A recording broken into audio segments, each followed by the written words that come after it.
അന്താരാഷ്ട്ര ക്രിക്കറ്റിൽ 3 ഫോർമാറ്റുകളിൽ 3 വ്യത്യസ്ത ഇന്ത്യൻ ക്യാപ്റ്റന്മാരെ നിയമിച്ച് എല്ലാവരെയും ഞെട്ടിച്ചിരിക്കുകയാണ് BCCI. ടെസ്റ്റ് ടീമിന്റെ പുതിയ നായകനായി യുവതാരം ശുഭ്മാൻ ഗില്ലിനെ നിയമിച്ചതോടെയാണ് ഓരോ ഫോർമാറ്റിലും ടീമിനും വ്യത്യസ്ത ക്യാപ്റ്റന്മാർ വന്നത്. ഏകദിനത്തിൽ രോഹിത് ശർമ്മയും T20യിൽ സൂര്യകുമാർ യാദവുമാണ് ടീമിനെ നയിക്കുന്നത്. 3 വർഷങ്ങൾക്ക് വരെ വ്യത്യസ്തമായ ക്യാപ്റ്റന്മാരെ പരീക്ഷിക്കുന്നതിനും എതിരായിരുന്നു BCCI. മുൻ നായകൻ വിരാട് കോഹ്ലിയെ ഏകദിന ടീമിന്റെ ക്യാപ്റ്റൻസിയിൽ നിന്നും പുറത്താക്കി. പകരം രോഹിത്തിനെ നിയമിച്ചതും ഈ കാരണത്താലാണ്. 2020 T20 ലോകകപ്പിന് ശേഷമാണ് T20 ടീമിന്റെ നായക സ്ഥാനം കോഹ്ലി ഒഴിവാക്കുന്നത്.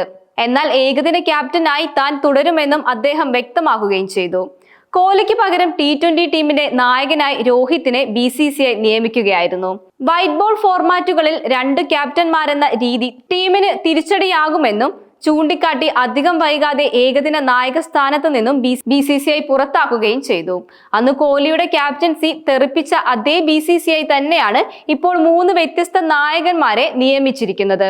നിലവിലെ സാഹചര്യത്തിൽ ഇന്ത്യൻ ടീമിനെ 3 ഫോർമാറ്റുകളിലും നയിക്കാൻ സാധിക്കുന്ന ഏക താരം സ്റ്റാർ പേസർ ജസ്പ്രീത് ബുംറയാണ്. പക്ഷെ അദ്ദേഹത്തിന്റെ ജോലിഭാരവും പരിക്കുകളുടെ ചരിത്രവും നോക്കിയാൽ ഇത് അസാധ്യം തന്നെ ആണെന്നാണ് യാഥാർത്ഥ്യം. ഇപ്പോൾ ടെസ്റ്റ് ടീമിന്റെ വൈസ് ക്യാപ്റ്റൻസിയിൽ നിന്നും ബുംറയെ മാറ്റുകയും ചെയ്തിരിക്കുകയാണ്. മുഴുവൻ മത്സരങ്ങളിലും അദ്ദേഹത്തിന്റെ സാന്നിധ്യം ഉറപ്പില്ലെന്നാണ് ഇതിന്റെ പ്രധാന കാരണം. T20 ഫോർമാറ്റ് എടുത്താൽ അവിടെ ഇന്ത്യ കൃത്യമായൊരു പ്ലാൻ തയ്യാറാക്കി കഴിഞ്ഞു. സൂര്യകുമാർ യാദവിനെ നായകനാക്കി ശുഭ്മാൻ ഗില്ലിനെ വൈസ് ക്യാപ്റ്റൻസി ഏൽപ്പിച്ചാണ് ഭാവി ടീമിനെ BCCI വാർത്തെടുത്തിരിക്കുന്നത്. ഏകദിനത്തിലാവട്ടെ രോഹിത് ശർമ്മ നായകനാണെങ്കിൽ വൈസ് ക്യാപ്റ്റൻ ഗില്ലാണ്. ഇങ്ങനെ നോക്കുമ്പോൾ അധികം വൈകാതെ തന്നെ ടീമിന്റെ ഓൾ ഫോർമാറ്റ് ക്യാപ്റ്റനായി അദ്ദേഹത്തെ കാണാൻ സാധിക്കുമെന്ന കാര്യത്തിൽ സംശയമില്ല. 2027 അടുത്ത ഏകദിന ലോകകപ്പിൽ ടീമിനെ ചാമ്പ്യന്മാരാക്കുക എന്ന ലക്ഷ്യത്തോടെയാണ് രോഹിത്തിനെ നായക സ്ഥാനത്ത് നിലനിർത്തിയിരിക്കുന്നത്. ഈ ടൂർണമെന്റിന്റെ ഫലം എന്തുതന്നെ ആയാലും അതിനുശേഷം ഹിറ്റ്മാൻ വിരമിക്കൽ പ്രഖ്യാപിക്കുമെന്ന് ഉറപ്പാണ്. T20യിൽ സൂര്യയ്ക്ക് കീഴിൽ മികച്ച പ്രകടനമാണ് ഇന്ത്യൻ ടീം നടത്തിക്കൊണ്ടിരിക്കുന്നത്. അടുത്ത വർഷം ICCയുടെ T20 ലോകകപ്പ് നടക്കാനിരിക്കെ ടീമിനെ നയിക്കാൻ ഏറ്റവും ബെസ്റ്റ് സ്കൈ തന്നെയാണ്. എന്നാൽ ക്യാപ്റ്റൻ എന്ന നിലയിൽ അദ്ദേഹത്തിന്റെ ഭാവി തീരുമാനിക്കുക അടുത്ത T20 ലോകകപ്പായിരിക്കും. ടൂർണമെന്റിൽ ടീം കസറിയാൽ 1-2 വർഷം കൂടി നായക സ്ഥാനത്ത് സൂര്യ തുടരാനുള്ള സാധ്യതയും കൂടുതലാണ്.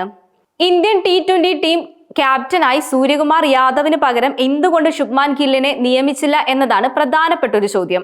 താരത്തിൽ BCCIക്കുള്ള വിശ്വാസക്കുറവ് തന്നെയാണ് ഇതിന് പ്രധാനപ്പെട്ട കാരണമായി കാണുന്നത്.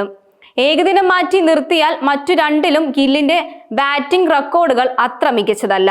T20യിൽ 30.42 ടെസ്റ്റിൽ 35.05 താരത്തിന്റെ ബാറ്റിംഗ് ശരാശരി.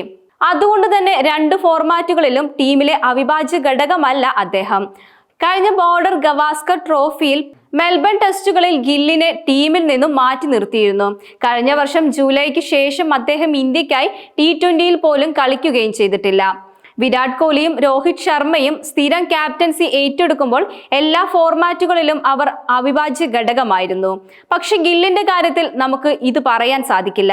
ഈ കാര്യത്താൽ തന്നെയാണ് അദ്ദേഹത്തിന് പകരം സൂര്യയെ T20 ടീമിന്റെ നായക സ്ഥാനത്തേക്ക് നിയമിച്ചിരിക്കുന്നത്.